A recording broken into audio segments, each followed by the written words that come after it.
nós vamos entender algo muito importante. Em toda essa série, eu espero que isso tenha ficado muito claro aos corações dos irmãos. O caos não reina. Essa é a verdade bíblica. Nós sabemos que o caos existe, o sofrimento existe, mas todo o livro de Jó nos ensina essa verdade. O caos não reina. E essa verdade é declarada para nós enfaticamente no capítulo 42, nos versículos 1 a 6, que nós vamos ler agora. Então abra aí a sua Bíblia, Jó 42, 1 a 6. E a palavra do Senhor diz assim: Então Jó respondeu ao Senhor e disse: Bem sei que tudo podes, e nenhum dos teus planos pode ser frustrado. Tu perguntaste: Quem é este que sem conhecimento encobre os meus planos? Na verdade, diz Jó, falei do que eu não entendia, coisas que são maravilhosas demais para mim, coisas que eu não conhecia. O Senhor disseste: Escute, porque eu vou falar, farei perguntas e você me responderá. Eu te conhecia só de ouvir, mas agora os meus olhos te veem. Por isso me abomino e me arrependo no pó e na cinza. Vamos orar? Pai, mais uma vez, muito obrigado por esse texto. Muito obrigado por essas verdades aqui. Aplique essas verdades ao nosso coração. Que possamos compreender que o Senhor é Deus, que tudo pode, e que nenhum dos seus planos, nenhuma das suas promessas serão frustradas. E possamos descansar nisso, em nome de Jesus. Amém. Eu iniciei essa série falando sobre o Timothy Keller, e eu falei que no dia da sua partida, antes de partir, ele falou a seguinte frase: Sou grato pelo tempo que Deus me deu, mas estou pronto para ver Jesus. Mal posso esperar para ver Jesus. Me mande para casa. Uma frase que mostra um homem de fé até o final, depois de uma luta intensa com um câncer gravíssimo, câncer de pâncreas. E ele escreveu isso, e isso ficou registrado para nós, ou melhor, ele disse isso e o filho dele escreveu, e isso ficou registrado para nós, com um exemplo de fé. O Tim Keller, em seu livro sobre o sofrimento, ele fala uma coisa que é muito importante para nós e que tem tudo a ver com a mensagem dessa noite. Ele diz: a tentação para aqueles que sofrem é supor que, porque não podemos pensar em nenhum bom propósito que Deus possa ter para o nosso sofrimento, não pode haver nenhum. Às vezes nós estamos tão imersos no sofrimento que nós não conseguimos pensar em nenhum bom propósito. E também esse não é o caminho. Às vezes você não está ali com aquele momento conseguindo pensar muito em coisas boas diante do sofrimento. Você só sabe que há sofrimento, você só sabe que há dor. Então às vezes você não consegue pensar em bom propósito por aquilo que você está pensando. Você olha para o sofrimento e diz: uai, mas isso aqui é só coisa ruim. Mas porque nós não conseguimos pensar que existe algum bom propósito no sofrimento, não significa que não há nenhum. E o livro de Jó nos mostra isso, que nosso Deus consegue transformar até o sofrimento, algo que veio por causa do pecado, uma maldição mesmo por causa do pecado, até o sofrimento, Deus consegue fazer com que algo bom surja daí. E nós sabemos muito bem o que é este algo bom que surgiu do sofrimento: a nossa salvação em Cristo Jesus.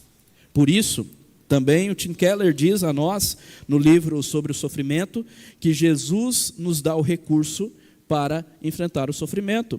E a fé em Jesus Cristo nos dá o recurso para enfrentar esse sofrimento, de modo, em vez de o sofrimento enfraquecer-nos, ou enfraquecê-lo, retraí-lo ou subjugá-lo, ele irá, na verdade, aprimorá-lo, aprofundá-lo em sua experiência, e o fará crescer. E essa é a verdade que nós encontramos aqui.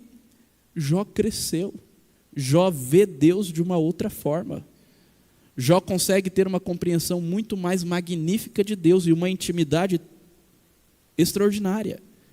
E nós vemos isso nesse texto. O sofrimento aprimorou Jó, aprofundou em sua experiência e o fez crescer, principalmente em sua intimidade com o Senhor. Amém? sobre o livro de Jó, coisas que nós já estamos vendo, só um resumo.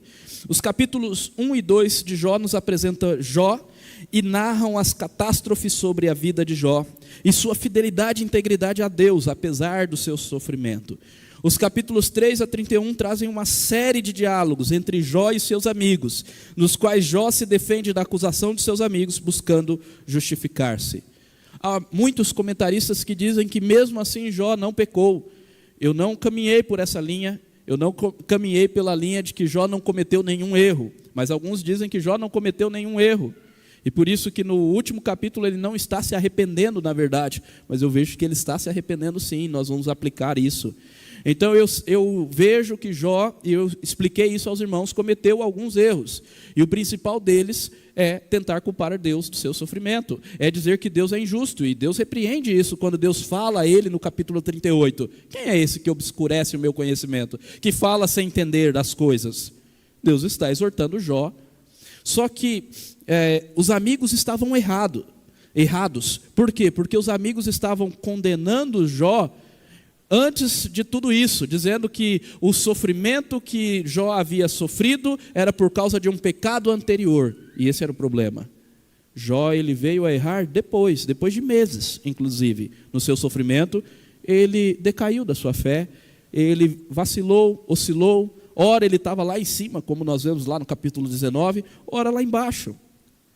E por isso o Senhor pastoreia Jó com amor e misericórdia, Deus fala como mestre a Jó. Primeiro enviando Eliú. Os capítulos 32 a 37 trazem as falas de Eliú, um jovem que defende Deus diante de Jó e seus amigos e prenuncia a manifestação do próprio Senhor. Eliú basicamente diz: Jó, olhe para Deus, olhe para as maravilhas de Deus, se espante com elas e o seu sofrimento vai mudar. Olha Deus vindo aí, Jó, olha Deus vindo aí. E então, os capítulos 38 a 41, nós temos o próprio Senhor falando, o próprio Senhor entrando em cena, num redemoinho que foi muito bem explicado por nosso irmão Wallace na semana passada, que não é um redemoinho lá aqui da nossa terra, aquele ventinho que só sobe uma poeirinha, mas uma tempestade gigantesca, porque é o Deus dos céus que está aparecendo. Assim como em Êxodo 19 nós temos uma manifestação do poder e da glória de Deus numa tempestade, diante do Sinai, aqui também nós temos o Senhor vindo com todo o poder e glória e falando a Jó e declarando ser o único Senhor soberano sobre toda a criação. E utilizando-se de perguntas, leva a Jó a novas maneiras de entender a ordem criada e a maneira sábia que ele cuida dessa ordem. É o que o nosso irmão Wallace pregou na semana passada. Deus fez Jó mudar de foco.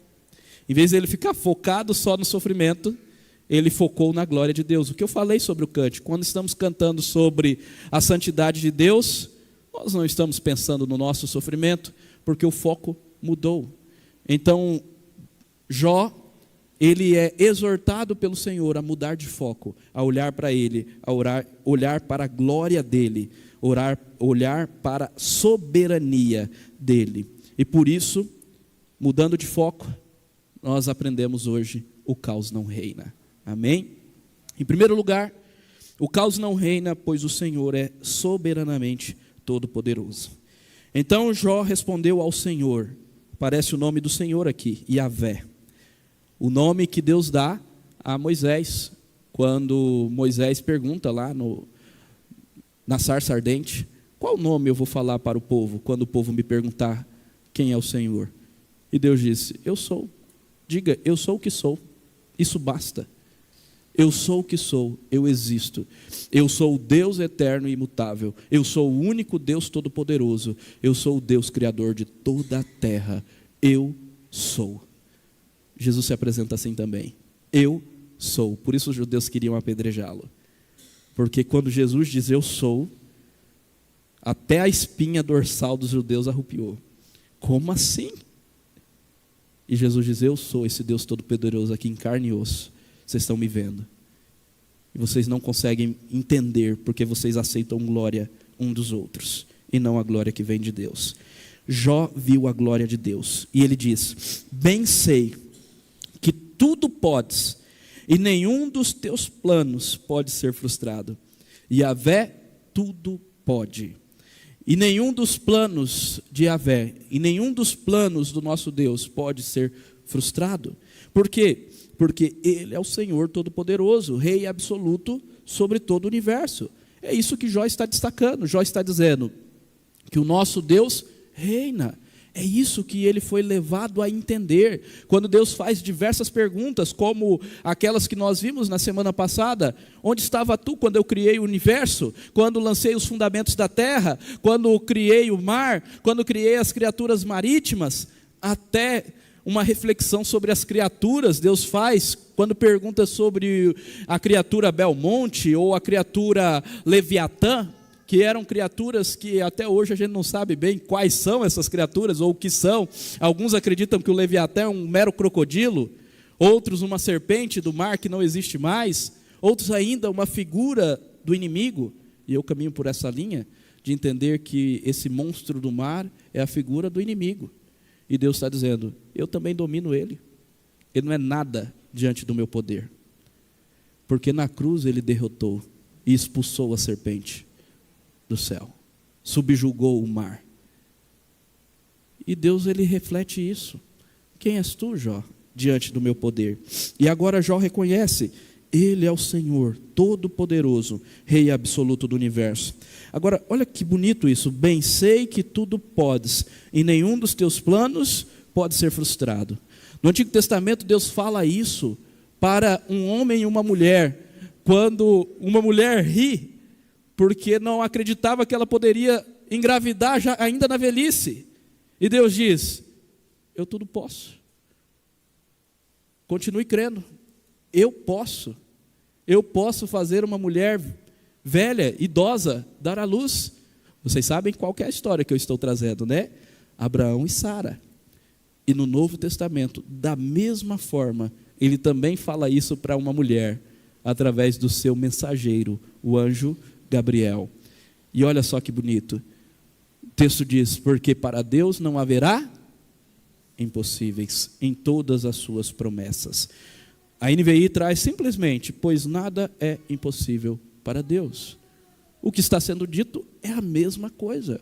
Deus tudo pode. Nenhum dos seus planos pode ser frustrado. E agora vocês sabem muito bem o que ele está prometendo aqui. O que ele está falando para essa mulher aqui, Maria? Qual é a notícia que Maria estava recebendo? Que viria o Salvador. Que o plano perfeito de Deus de salvar a humanidade através do seu Filho amado iria acontecer sobrenaturalmente. E esse plano iria se cumprir. Nenhum dos planos do Senhor pode ser frustrado. Olha que coisa maravilhosa. Estamos entrando no Natal. Estamos entrando na série de Natal. Próximos do Natal. E essa verdade ecoa em Jó: o Senhor tudo pode. Não há impossíveis para Deus. Na sequência, o anjo, diante dos pastores, revela a eles qual que é o plano perfeito de Deus para nós. Olha só: não tenha medo. Os pastores estavam com medo, imaginam. Homens simples, cuidando de ovelhas. De repente aparece um coro celestial, do nada. Um estrondo, uma luz e anjos cantando. E um anjo chega para eles e diz: não tenham medo, estou aqui para lhes trazer boa nova, evangelho de grande alegria, que será para todo o povo.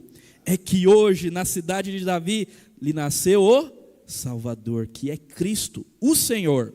E de repente apareceu com um anjo uma multidão do exército celestial, louvando a Deus e dizendo: glória a Deus nas maiores alturas, e paz na terra entre os homens a quem Ele quer bem.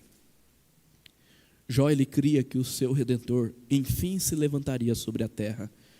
Jó, ele não tinha a revelação completa de que isso daqui iria acontecer, mas quando ele diz que Deus tudo pode, nenhum dos seus planos pode ser frustrado, ele prenuncia o fim do sofrimento. Ele prenuncia nas suas palavras, o Deus que iria resolver o problema do sofrimento, um Deus que tinha o plano perfeito para resolver o problema do pecado e resgatar o seu povo, e ele cria nisso, e Jesus ele vem exatamente para isso, para quê? Para trazer paz. Paz é o oposto do caos, o caos é a falta de paz, mas Jesus veio nos trazer paz. Que coisa maravilhosa. Amém? Em segundo lugar, antes, Cristo nasceu para sofrer. Seu plano se cumpriu na cruz, em seu sofrimento. Olha o que o Tim Keller diz. Muito mais do que Jó, Cristo foi atacado por Satanás. Porém, na maior reviravolta de todas, Satanás só ajudou no cumprimento da salvação, da graça de Deus. Ele pensou que estava derrotando Cristo, mas não estava sendo derrotado. Quando você sofrer sem alívio, quando sentir absolutamente sozinho, saiba que, porque Jesus carregou os seus pecados, Ele estará sempre ao seu lado. Você sabe que está trilhando o mesmo caminho que Jesus trilhou, portanto não está sozinho. E esse caminho o leva diretamente a Ele. Do sofrimento, Deus tira algo bom. O caminho do sofrimento leva diretamente a Cristo, a glória, a vida eterna. Amém? Em segundo lugar, então, o caos não reina, pois o Senhor é maravilhosamente sábio e justo. Versículo 3 apenas. Tu perguntaste, Jó faz a referência exatamente da fala do Senhor, lá no capítulo 38, versículo 2, quando o Senhor pergunta, quem é esse que está obscurecendo o meu conhecimento, que está falando de coisas que não entendem? E Jó traz isso. Tu perguntaste, o Senhor que perguntou, quem é este que sem conhecimento encobre os meus planos? E aí Jó responde, eu na verdade falei do que não entendia. Ele está reconhecendo a sua pequenez, reconhecendo a sua falta de conhecimento, das coisas que não entendia, coisas que são maravilhosas demais para mim, coisas que eu não conhecia. Nesse reconhecimento, nesse contraste entre o conhecimento e a sabedoria de Deus, e o seu conhecimento finito, a sua miséria, Jó nos revela que o conhecimento de Deus é insondável. Salmo 139, o Senhor tudo conhece, para onde ausentarei do seu espírito? E o salmista, ao pensar da maneira maravilhosa, o termo maravilhoso aparece lá, maravilhosa que Deus o criou, ele fica espantado com a grandeza da glória de Deus, maravilhado. Graças te dou, ó Deus, Salmo 139 diz, pelo modo maravilhoso que o Senhor me formaste. O conhecimento de Deus é insondável, é infinito, Deus tudo sabe, Deus tudo conhece. Mas muito mais do que apenas conhecer mentalmente, a sua sabedoria em executar os seus planos é maravilhosa. Quando Jó reconhece que Deus tudo sabe e que o seu conhecimento é finito e o de Deus é infinito, Jó também está reconhecendo que Deus é sábio, que Ele sabe o que está fazendo, que Ele está fazendo o melhor, que Ele está fazendo as coisas da maneira correta, porque ele havia questionado isso antes. Jó havia questionado tanto a sabedoria de Deus, como a justiça de Deus. Porque Jó questionou dizendo, Deus foi injusto comigo, Ele trouxe um sofrimento que eu não merecia. E agora Jó está reconhecendo que Deus é sábio e que Deus é justo. Nessa fala aqui, quando ele diz, eu falei de coisas que eu não entendia, coisas que são maravilhosas demais para mim, coisas que eu não compreendia.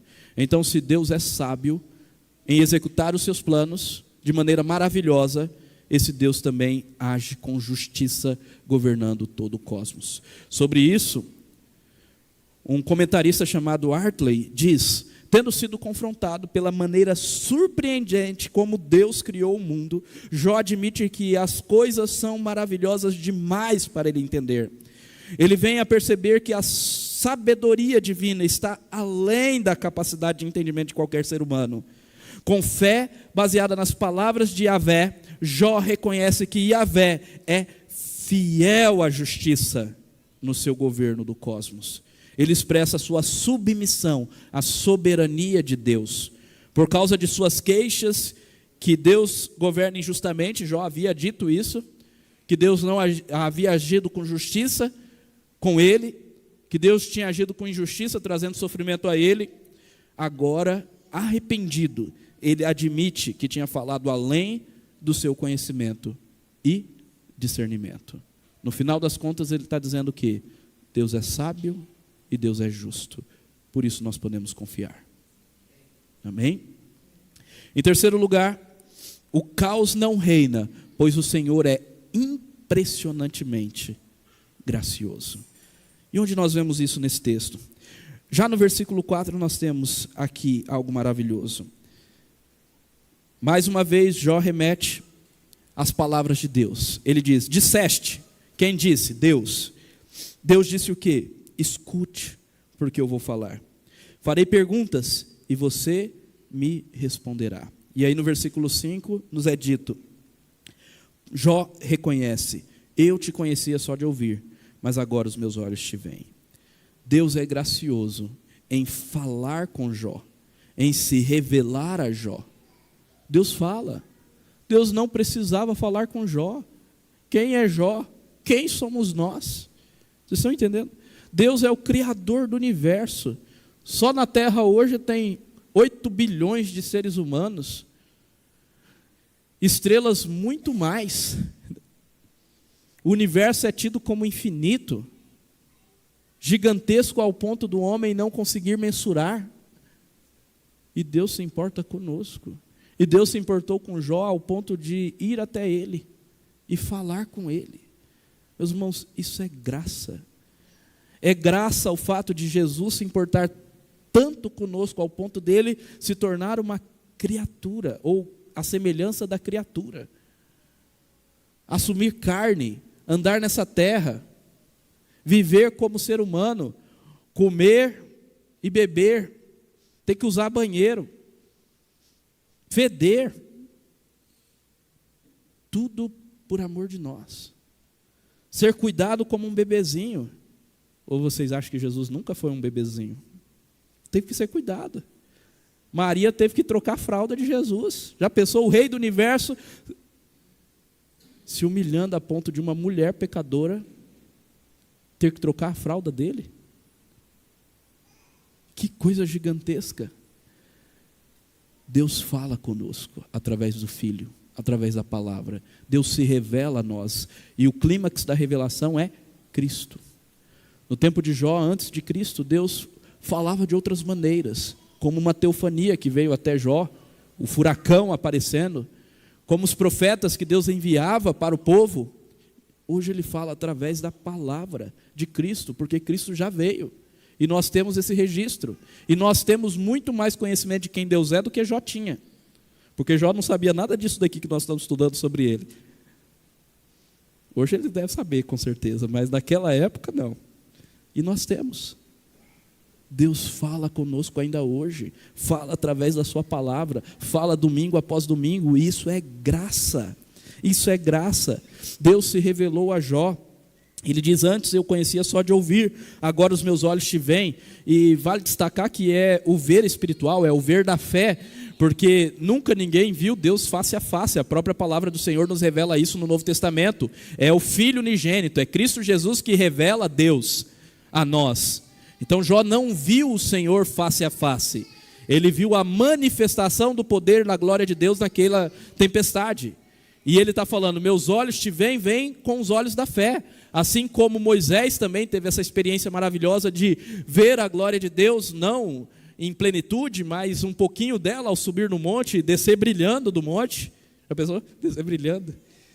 Por quê? Porque viu a glória de Deus no monte, mas não foi plena, porque nenhum ser humano pecador pode ver Deus face a face e continuar vivo. Mas o Filho viu, Cristo viu, e Cristo nos revelou. E quando nós formos transformados na ressurreição, nós também o veremos face a face. E não morreremos, mas viveremos eternamente para Ele e para a glória dEle. Então, Deus é gracioso em falar e se revelar a Jó. E o que mais? Deus é gracioso em perdoar os amigos. A história continua. Olha só, vejam comigo aí, versículo 7 a 9. Depois que o Senhor falou essas palavras a Jó, o Senhor disse também a Elifaz, o temanita. O Senhor não fala só a Jó, o Senhor também vai a Elifaz. E ele diz: a minha ira se acendeu contra você e contra os seus 2 amigos, porque vocês não falaram a meu respeito o que é reto, como o meu servo Jó. Agora peguem 7 novilhos e 7 carneiros e vão até o meu servo Jó e ofereçam um holocausto em favor de vocês. E ofereçam um holocausto em favor de vocês. O meu servo Jó orará por vocês e eu aceitarei a intercessão dele, para que eu não os trate segundo a falta de juízo de vocês. Falta de juízo. Quando você traz um conselho ruim para alguém, é falta de juízo. Porque vocês não falaram a meu respeito o que é reto, como o meu servo Jó falou. Então ele faz o temanita, o Bildade, o suíta, Isofar, o namatita, foram e fizeram o que o Senhor havia ordenado. E o Senhor aceitou. Deus é gracioso demais. Ele perdoou os amigos e usou Jó para ser bênção na vida dos amigos. Os amigos estavam condenando Jó e Jó foi o intercessor por eles. Ele intercedeu, a semelhança de Cristo. Os judeus, os romanos estavam condenando Cristo e o que Cristo disse? Pai, perdoa-lhes, porque eles não sabem o que fazem. Nós que crucificamos a Cristo e Ele intercedeu por nós. Jó intercedeu pelos seus amigos e eles foram perdoados. E a graça de Deus é demonstrada nisso. Deus pode perdoar até um conselho sem juízo e Deus perdoa. Isso é maravilhoso. E nós vemos também a graça de Deus, como Deus é gracioso, impressionantemente gracioso, em restaurar Jó em dobro. Versículos 10 a 17. O Senhor restaurou a sorte de Jó, quando este orou pelos seus amigos. Quando ele estava orando, quando ele estava trabalhando, quando ele estava intercedendo, quando ele não estava focado no seu problema, quando ele não estava focado na sua autojustificação, quando ele não estava focado na sua autopiedade, quando ele estava orando por outros, Deus restaurou a sorte dele. Interessante. E o Senhor deu o dobro de tudo que tinha antes. Então vieram a ele todos os seus irmãos, todas as suas irmãs, e todos os que haviam conhecido antes, e comeram com ele em sua casa, e se condoeram dele, e o consolaram por todo o mal que o Senhor tinha enviado sobre ele, e cada um lhe deu dinheiro e um anel de ouro. O Senhor abençoou o último estado de Jó, mais do que o primeiro. Ele veio a ter 14.000 ovelhas, 6.000 camelos, 1.000 juntas de bois e 1.000 jumentas. Também teve outros 7 filhos e 3 filhas.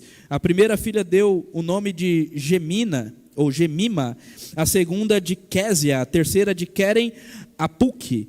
Em toda aquela terra não havia mulheres tão bonitas como as filhas de Jó, até a beleza das mulheres, até a beleza das filhas. Olha como Deus é maravilhoso. Não havia filhas tão bonitas como as filhas de Jó, e seu pai lhes deu de herança entre os seus irmãos. Lhes deu herança entre os seus irmãos. Depois disso, Jó viveu mais 140 anos, e viu os seus filhos e os filhos de seus filhos, até a 4ª geração. E assim Jó morreu após uma longa velhice. Vocês viram como Deus é infinitamente gracioso? Impressionantemente gracioso. A gente não consegue nem imaginar. Paulo falou isso: nem olhos viram, nem ouvidos ouviram aquilo que o Senhor tem preparado para os seus. Amém? O sofrimento é temporário. É isso que nos revela essa passagem. Olha só o que diz outro comentarista sobre Jó, Eric. Ele diz: sofrimento como o de Jó se torna um contexto para amar, honrar e permanecer fiel a Deus por quem Ele é, independentemente de qualquer bênção secundária que Ele possa dar. Enquanto aceitamos a administração presente dEle de uma criação que ainda é perigosa. Essa criação aqui ainda é perigosa. Estamos aceitando que Deus está governando e administrando as coisas conforme a sua sabedoria e vontade. O livro de Jó narra como esses tempos de sofrimento são temporários e culminam numa visão de Deus como Deus. Agora meus olhos te veem. Fazendo isso, esse livro difícil e desafiador fala de maneira clara e encorajadora para cristãos que estão sofrendo e tentando permanecer fiéis em sua agonia. Esse livro é essencial para nós cristãos que estamos sofrendo todos os dias. Alguns mais, outros menos. E devemos perseverar até o fim. Paulo também falou sobre isso. Paulo diz lá em 2 Coríntios 4, 17 a 18: porque a nossa leve e momentânea tribulação produz para nós um eterno peso de glória, acima de toda comparação, na medida em que não olhamos para as coisas que se veem, mas para as que não se veem. Uma mudança de foco, uma mudança de olhar. Porque as coisas que se veem são temporais, mas as que não se veem são eternas. E claro, eu preciso explicar que esse texto aqui de Paulo, especificamente, ele está falando sobre a tribulação ser temporária e leve, em contraste com o eterno peso da glória, ou seja, com a eternidade. E Paulo está dizendo como leve e momentânea tribulação, essa vida aqui. Toda essa vida aqui é a leve e momentânea tribulação. E o contraste é, a vida eterna é infinitamente maior. Por quê? Porque é eterno. Aqui nós vamos viver 80, 90, havendo vigor, um pouquinho mais, um pouquinho menos, não como Jó. Depois do seu sofrimento, viveu mais 140 anos. Já pensou? Não vamos viver como Jó. Vamos viver menos do que Jó. Mas ainda assim, se sofrermos essa vida toda, ainda assim é leve e momentânea a tribulação. Porque a eternidade, o peso da glória é infinitamente maior. Esse é o ponto. Esse é o ponto. Mas mesmo assim, meus irmãos, Deus ainda é gracioso nessa vida, como foi em Jó. E tribulações vêm e tribulações vão. Tribulações começam na nossa vida, aflições vêm, mas também acabam. E vem a bonança. Por quê? Porque é o Senhor que faz o mar acalmar. Amém? Por isso, como praticarmos? Olha a reação de Jó. Versículo 6. Por isso me abomino, ou me menosprezo, ou não me amo, e me arrependo no pó e na cinza. A atitude de Jó diante da glória do Senhor Todo-Poderoso é a humilhação. É uma atitude humilde, de reconhecimento da sua pequenez, de reconhecimento da sua miséria, de reconhecimento de que ele é pequeno diante do Deus eterno, de reconhecimento que ele é criatura e não criador. Ele renuncia a si mesmo. Igualmente o Evangelho nos ensina. Negue-se a si mesmo, tome a cruz e siga Jesus. Ele renuncia a si mesmo e se arrepende. Ele renuncia e se arrepende da sua tentativa de autojustificação, da sua autopiedade, da sua autojustiça. E reconhece que o caos não reina. E reconhece que quem reina é o nosso Deus.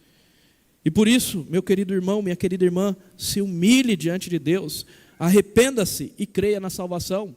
Já trouxe em outro sermão o texto de Tiago que diz: se humilhe diante da poderosa mão de Deus e Ele vos exaltará, porque o Senhor resiste o soberbo, mas dá graça ao humilde. Se humilhe diante do Senhor, se curve diante dEle, arrependa-se dos seus pecados e creia na salvação. Creia no poder soberano do Senhor. E que todos os seus planos e suas promessas se cumprirão. Todos. Aqueles que Ele nos prometeu em Cristo Jesus irão se cumprir. Nós não podemos ter dúvidas disso.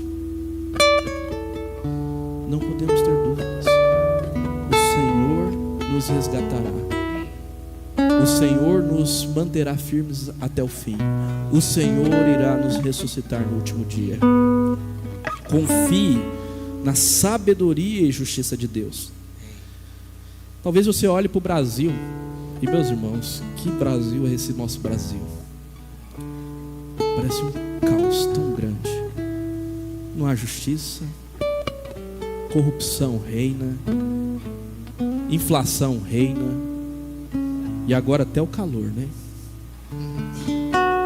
E a gente olha para esse país e diz: será que vai ter solução esse país? Eu Eu vi uma postagem do pastor Luiz Saião, um pastor que foi um dos tradutores da NVI, lá de São Paulo. Ele falou: será que o meu Brasil vai ter jeito? Será que o meu Brasil vai dar certo um dia? E talvez não dê certo, porque o Brasil não é a nação eterna, e a nossa pátria não é essa daqui. Somos brasileiros temporariamente, mas a nossa pátria é celestial. E o reino que durará para todo sempre é o reino de Cristo. Então, mesmo que você veja esse caos no Brasil, saiba que Deus está reinando com sabedoria e justiça. Às vezes Ele permite o caos por algum motivo, nós não estamos compreendendo ainda. Talvez justiça, sim. Talvez esse calor seja justiça, não sei. Um dia a gente vai entender. Mas a gente não pode duvidar. Ele está reinando com sabedoria e justiça. E Ele pode tirar algo bom até do sofrimento. Até do sofrimento. Descanse na graça e bondade de Deus. Tenha certeza, se Cristo é seu Redentor, o sofrimento irá passar. Se Cristo é o seu Redentor, se você já creu e você pertence a Ele, o sofrimento irá passar. A pergunta é: quem que reina? Deus, sim. O nosso Senhor Jesus Cristo. Ele reina. Porque é necessário que Ele, Cristo Jesus, reine. Ele está reinando.